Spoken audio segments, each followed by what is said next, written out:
What's up, guys and gals? Welcome to Weekend Review. Once again, our weekly show where we talk about all the stuff that's been going on. I give you a bit of I suppose it's like a developer insight as to what I've been working on over the course of the week. This week, I think the episode's going to be a tad light just because there's not a whole lot of things that are upcoming that I can talk about, but we'll start with the things that we always start with. So, we're going to go with, we've got Alien still running, still enjoying Alien. I've got that recorded out a little ways, so one of the downsides to that is that I'm waiting to see, I've already come up with my hypotheses as to what the storyline's going to be, and so basically right now I'm just waiting to be vindicated with it. I think that the game continues to be, it's not as pulse-pounding. It's not as pulse-pounding at the point that I'm at right now. In fact, it's turned into kind of like a normal shooter, I suppose. I've got a feeling it's all going to get a whole lot worse real fast, though. Other things that we're working on, Stixs is officially canceled, so I just can't keep Stixs afloat. Unfortunately, Stixs has kind of like one of those things going where it was only pulling like 395 views on the first day that it was up, and it was just like, woohoo! I mean, that's still a lot of people, but bear in mind, 54,000 viewers, 395, and so the ratio just isn't there. I'm forced to admit that I think the public interest just isn't there, but on the plus side, I was able to replace it with other things. I am playing the game on my own. It's not because I think the game is bad. I think that it's just, it doesn't match up with my format here. I think I took a big risk by doing two stealth games at the same time, and I think one of them stuck, and the other one was kind of like the less awesome of the two, and so I think it kind of got outflashed. As for news this week, there's not a whole lot of stuff going on. I haven't had time to follow the news. It's been a very, very busy week for me. I'm basically setting up a giant move right now, as I mentioned last week, but this week there's been a whole lot of like changes to the equation, unfortunately. And so what's gone down is basically like the apartment like disappeared out from underneath us, and now we're like searching for other stuff, and we're trying to make things work. The whole thing is really, really nasty, and so unfortunately I have been completely and totally like out of the loop this week, like not even inside of it, like the loop, and then there's like me like over here in like this weird orbital position. And so unfortunately, I haven't really been able to keep track of the news. I don't want to reiterate and talk about things that I've already talked about in the last week. By and large, I think this week is going to be exciting. So by now you've all seen that I put up Crown Takers. Crown Takers is a game that I like a lot, and be warned, I get kind of salty when I play that game. I get salty when I play any roguelike because I just don't like losing. Like that's just the way that I was raised, where like losing is not acceptable. Like you're supposed to win, win, win, win. And so like I'm the kind of person that gets really, really competitive, even against AI about like dumb stuff. And so I do get salty in some of the later episodes, but I like Crown Takers a lot. Never forget that while I'm getting salty, I like Crown Takers a lot, and I think it's a fantastic game, and that's probably one of the reasons why it itches me so deeply. If you haven't seen Crown Takers yet, I put the series up, I guess, 2 days ago, so I'm filming this on a Saturday, but this will go up on Sunday morning, so I put it up on, actually, yesterday morning. Okay, so if you missed Crown Takers, check it out. It's a roguelike with a little bit of turn-based action in between. It's basically a hybrid between like a board game, like Arkham Horror or Runebound, with an art direction from like the Don Bluth company, and then on top of that, it's got like some pretty meaningful turn-based combat. It's a fun game. I like it. It gives you a little bit of progress each time you play, but ultimately you're going to die a lot of times, like over and over and over again. And unfortunately, I think the downside to that game is that it was just overshadowed by Binding of Isaac being released, which frankly, I'm not a big Binding of Isaac fan. I've never gotten into it like other people have, I guess. It's just, it doesn't interest me. I played it for about 20 hours when the first Binding of Isaac came out, and I got what I wanted out of it. I beat Mom a couple times, and you know, I got different gear and things like that, but I just don't see how some people are able to play it as much as they do. It doesn't stick with me. Like, I think that it's a good game. I would never down talk it. It's a fantastic indie game. It's just, I don't know. I think I'm kind of vagrant when it comes to my interests. I think that I tend to move from like one thing to the next really quickly. It's not like trendiness. I think it's just that I would rather hit a whole bunch of games than get stuck on one game. That's just how I am. I think that since I used to play MMOs exclusively, and so I think that it's kind of a backlash from that as well.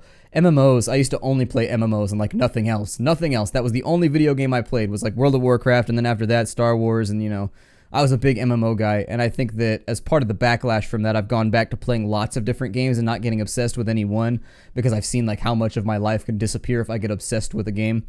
And so, yeah, Crown Takers. Check out Crown Takers. I know we got a little bit far away from base there, but Crown Takers is a good game. It's got a lot of good parts. It's got a lot of good aspects, and unfortunately, it appears to be mostly overlooked by the gaming media. Unfortunately, I mean, my reach only goes so far. I'm not like Paul Soares Jr. I'm not like Northern Lion. I'm not like Total Biscuit, where if I feature something, like the entire world knows about it. but I feel like my channel is large enough to where I can at least give them like a little spotlight, and I try to do that with games that I enjoy that I think get ignored unnecessarily. And Crown Takers is definitely one of those games where I think they just picked the wrong week to release, and unfortunately it's sort of like, I think back in the day, it's like UHF. Weird Al released UHF on the same week that the new Batman movie came out, and on the same week as, was it Raiders of the Lost Ark? I don't know if it was Raiders of the Lost Ark or it was one of the Indiana Jones movies. But anyways, UHF was a good movie. It was a funny movie. I've always liked UHF, but it came out on the same week in theaters as two other major blockbusters, and because of that, it was just forgotten. And I think Crown Takers, the same thing has happened. I think Crown Takers will develop a cult following because it is a very, very well designed and well made game. It's a fun game to play. I think there's a couple things they could do a little bit better, but beyond that, it's a very fun game. It's a very fun game. And as of right now, I think the difficulty curve is what's really throwing me off about Crown Takers the most. It's rare that you get a game that's so ruthless and punishes you so heavily for making like a mistake. And so I do like Crown Takers. Other games that we released this week, Salt. So Salt came out this week. Well, Salt didn't come out this week. My Salt came out this week. And so my Let's Play of Salt came out this week. It's a game that I've wanted to play since I streamed it. Salt was a game that I didn't have time to play on the channel before, but I streamed it once for a couple hours and was actually really, really surprised by how much I liked it. And it's the same way I was really, really skeptical about Unturned, and I ended up liking Unturned a lot more, and for the exact same reasons. It's because it's not much of a looker, but at the same time, it's very much a grabber, and so it just gets in there, and it's just like, come here, pay attention to me for a while. And I really do like Salt. I think Salt has turned out to be kind of a surprise game for me, in fact. When you first look at it, you're like, doesn't look like much, but don't judge a book by its cover. The old saying remains true over and over and over again with video games and everything else. Don't judge a book by its cover. You never know what you'll get out of it, for sure. And so Salt, the things that I like about Salt is it's actually sort of whimsical. I think that Salt manages to be a crafting game without trying to emulate Minecraft, which is where it distinguishes itself. I think that the big folly of a lot of crafting games is they really try to copy Minecraft in that they force you to build something, they force you to collect something, and they force you to do this, that, or the other. And I like the way that Salt forgoes that in the interest of exploration. Yes, you do craft, you do collect things, and you do make things, but you never build a building, for example. You never build like a base. You're supposed to be transient in that game. You're not supposed to be stuck in one spot. You're supposed to be just going from island to island where the wild things are, having a good time. And I think that's what I like about Salt is when you get to an island, you never know what's going to be there. Is it going to be treasure? Is it going to be an island full of food? Is it going to be an island full of resources? An island full of enemies? An island full of bosses? An island full of rare materials? You never know when you land in a place in Salt. And at the same time, it manages to be just amazingly colorful and really draw you in with every aspect of the game. While the combat is not much to look at, I'm really hoping that they do work on the combat at some point, because I do like the Skyrim-esque combat that's in it, where it's just like block, parry, swing, dodge. I do like that, and so I think it's simple, it's accessible, and it doesn't over-accentuate, because like the thing is, if they put in a combat system that's overly complicated, it's difficult for the game not to become all about the combat. And Salt, the combat is very much sort of a result of your exploration. They never want the combat to be the catalyst for the game. Exploration is the catalyst for the game. And so I do like the way that Salt manages to be whimsical, lightweight, yet at the same time maintain a level of lethality, a level of exploration where sometimes you stumble onto an island and find like a ridiculous boss that just kicks the crap out of you. I really, really enjoy the fact that the game somehow manages to be whimsical and serious at the same time. And it's very much got that child's storybook feeling to it that I like a lot. And I think that's what I'm enjoying about Salt so far. This week is a big week for us. I'm really, really, really excited about this week. Space Hulk Ascension comes out. I already have the game. I got it about a week early. I have a very solid working relationship with Full Control Games. They're one of the companies that just over and over again sends me games really, really early, and I am excited about it. Full Control is fantastic to work with. I enjoy talking to their development staff. I enjoy the games that they produce, even if sometimes they lack polish or they lack, I guess a finished sheen. I do think that, or a finished shine, I do think that Space Hulk Ascension, their last game that they put out was Jagged Alliance Flashback, which we'll talk about in just a second. And so it was a little rocky. Jagged Alliance Flashback is definitely, about 50% of people hate it and about 50% of people love it. And the game does have flaws. Space Hulk Ascension is not a game like that. Space Hulk Ascension, I'm not allowed to talk about anything about the game so far, but I will tell you that it is a treat to play thus far. I've put about 20 hours into it, I think, this week, and Space Hulk Ascension rewrites what you would think about the Space Hulk game. It's not the Space Hulk that we played in our last series. Believe me when I say that. It's very much a very, very different game. And so I'm excited about it. It's coming out day after tomorrow, I think. What day is today? It's the 8th. Let me take a look at a calendar here. I think that it comes out either Tuesday or Wednesday. I think that there's an embargo until Wednesday at like midnight. And so that's when I'm going to upload my videos. I've already recorded the first 4 or 5 episodes right now. I'm actually going to try and play the entire series before Wednesday and beat the entire campaign before then and have it all uploaded so that we can just mash our way through it because it's 40K. I'm so excited about it. It's so rare that I get a 40K game anymore now that THQ has dropped out of the market. And so I'm really, really excited to present this game to you guys. It's very, very rare that my expectations are totally exceeded. And so I think this is going to be an incredibly fun series. I've got loads of jokes written for it. I've been having a blast recording it. I recorded it all day today. I was laughing the entire time in between. Like, the jokes were flowing. The series was ready to go. It was just, everything is going according to plan with Space Hulk. And so I'm excited to have you all here. I hope that you'll join me. It's time for some more. It's time for some Warhammer 40K this week, folks. It's definitely time. It's been a while since we have declared for the Emperor. And so we will declare it once more. Still playing Jagged Alliance Flashback. I've been uploading it a little bit slowly, and I don't want you to think that's because it hasn't been, like, interesting people or anything. It's just that I've got a lot of stuff running right now, and I need to sit down and set up a calendar and figure out what I can upload each day so that I've got, like, a solid list each day so that I'm not overextending myself by putting up too much episodes or too many episodes. God, that was horrible. And I'm not killing myself by uploading too few as well. And so I'm trying to find a balance right now. I think that for the first time, I'm trying to treat YouTube like a full-time job. I've been treating it sort of, I work on YouTube like it's a full-time job. I'd say I put in probably about 50 hours a week, sometimes more depending on a bad week. On a bad week, I'll put in 60. On a good week, I'll put in 35. So I work this like it's a full-time job, but I'm starting to treat it like a full-time job in that I'm trying to take this seriously right now because I feel like the last couple months this channel has been on sort of a rocky surface. And while it was easy, I was very defeatist about it when it first happened. I'm trying to be positive about the whole thing now. I'm trying to look for ways to, like, revitalize and make things cool and kind of, if the content's not good enough, let's do something better. Let's step up our game instead of saying, the sky is falling and giving up. And so I'm really, really, really, I'm excited with where we're at right now. I've got a lot of new things going on. The series that I think were killing off viewership, I've gotten rid of them now. We're moving things around, but I'm trying to find a nice medium where I can get things where I want them to go. Jagged Alliance, I've been enjoying. We're at a point right now where I need to play like 4 hours in between episodes, and so I've been putting it off. It's not because I don't enjoy the game. I just haven't had time to sit down and mash my way through the next part. I'm trying to keep the Jagged Alliance flashback to like 20 episodes.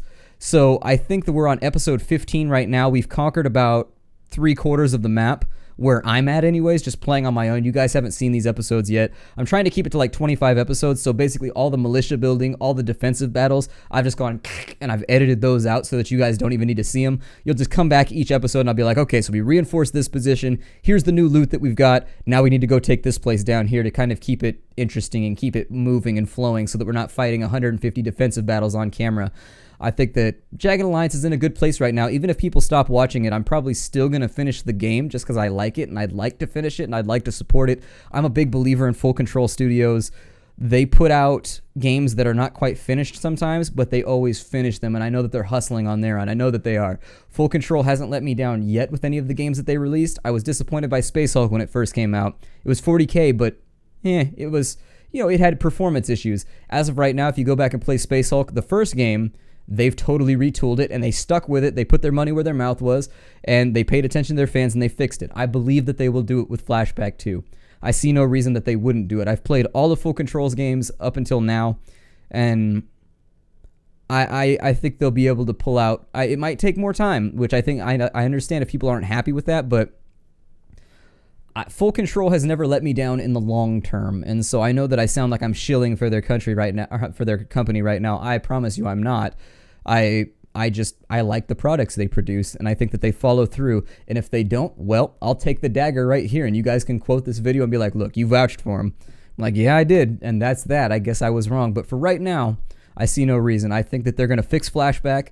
I think that flashback 6 months from now is going to be very, very different than the flashback that we have at the moment. Space Hulk Ascension, very good game, and it's coming out this week. I'm excited to play it. Can't talk about it because of the embargo, but oh boy, is it going to be a blast talking about it next week.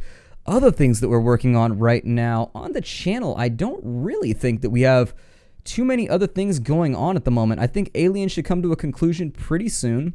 Jagged Alliance Flashback is moving along nicely. I like the 2 new series that we put up this week, and Space Hulk is definitely going to be the cream on top of the cake Tuesday.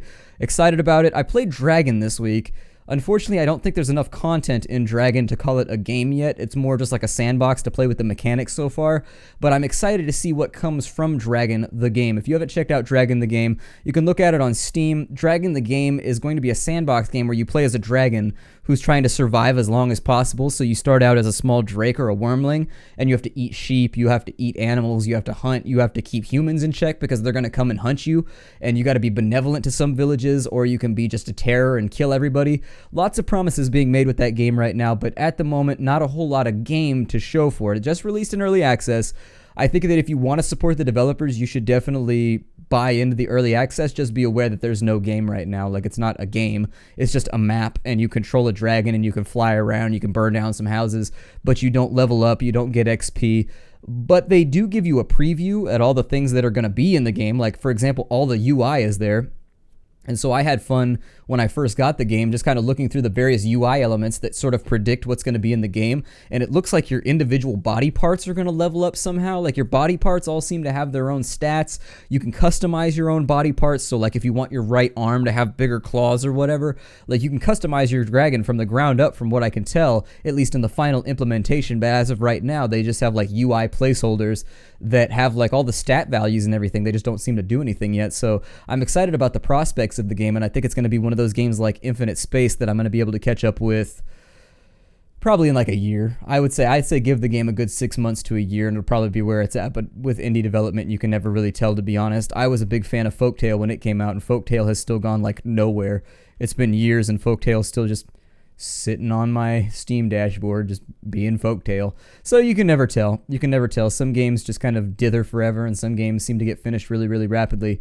They do have a good development schedule for Dragon the game. They're saying that every week they're going to be putting out a meaningful update. I think that's an aggressive strategy. I think that that's an ambitious strategy, and I wish them well in it. I think every 2 weeks probably would have been a better call, but if they want to do every 1 week, and I think that they can do it, well, or if they think that they can do it, I'm sorry, that sentence was a little bit off. If they think that they could do it every week with a meaningful content update, they've already got the first few weeks listed up, so if you're interested in backing it, go check it out, and hopefully they stay true, and hopefully they make it through. I'm hoping that they do, because you don't get to play an RPG like that very often where you get to be a dragon. Dragon Age Inquisition comes out this week, probably won't be covering it. I don't have press relations with EA at all, so unfortunately I have press relations with Ubisoft, so we may be covering Far Cry when that comes out. Maybe. I got a maybe right now from Ubisoft. That's all that I can really go with. I reached out to Ubisoft because I am on their preferred press list. I signed, their little contract or whatever to work with Ubisoft. They sent me a bunch of games so far, Assassin's Creed Unity and whatnot. Don't think I'll be playing Unity on the channel. Haven't got it yet, but I'll get it, I think, this week at some point. I think it's on the list anyways. So Far Cry 4 might happen. Maybe. Couldn't tell you. Maybe. It might happen. If it does, I'll try to blow through it really, really quickly. I'll try to make it a streamlined series so that we do like 25 episodes in like a week, like we're trying to do a Space Hulk. Other than that, there's not a whole lot going on at the channel. I think that that's pretty much what we're looking at right now. There's nothing that I'm really looking forward to in the future at the moment. I'm hoping that the Christmas season has a few surprise games for me.